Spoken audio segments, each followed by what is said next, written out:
ಶಂಭೋ ಶಂಕರ. ಆ ದೇವ್ರು ಒಳ್ಳೇದ್ ಮಾಡ್ಲವ, ನಿನ್ಗೆ ಆದಷ್ಟು ದೇವ್ರು ಲಘುನ್ ಒಳ್ಳೇದ್ ಮಾಡ್ಲವ, ಒಳ್ಳೇದ್ ಮಾಡ್ಲಿ. ಏನವಾ ಆರಾಮದಿರಲ್ಲ?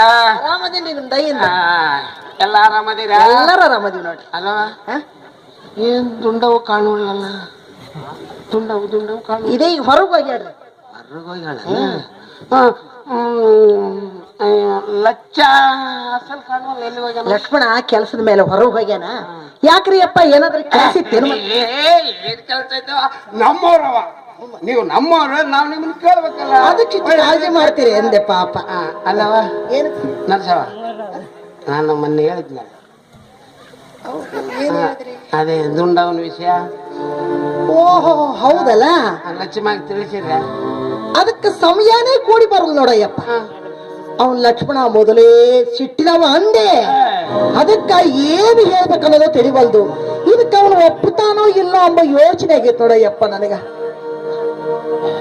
ಅಲ್ಲವ ತಿಳಿಸಿ ಹೇಳಿದ್ರೆ ಯಾಕೆ ಸಿಟ್ಟಿಗೆ ಬರ್ತಾನವ?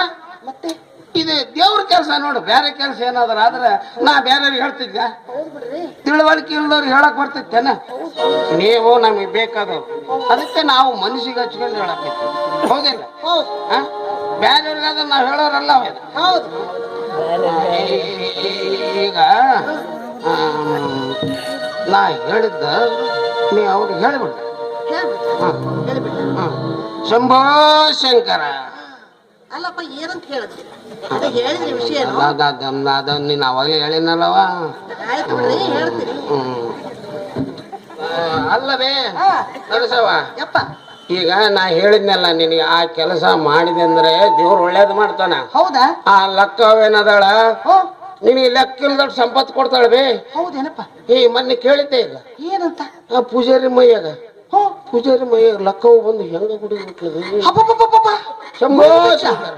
ಏನಂತ ಗುಡಿಗಿದ್ಲೋ ಯಪ್ಪ? ಯವ್ವ ಅದು ನಾ ಹೇಳಬಾರ್ದ, ನಾನು ಎದುರಿಗೆ ಇದ್ದೆ.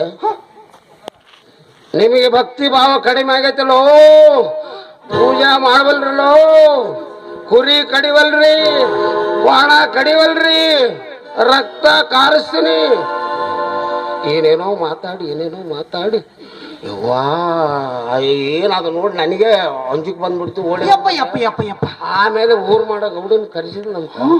ಕರೆಸಿ ಲೋ ನೀನ್ ಈ ಕೆಲಸ ಮಾಡ್ಲಿದ್ರೆ ನಿನ್ನ ನೆಕ್ಕಿ ಬಿಡ್ತೀನಲ್ಲೋ. ಅವಾಗ ಗೌಡ ಸುಮ್ಮನೆ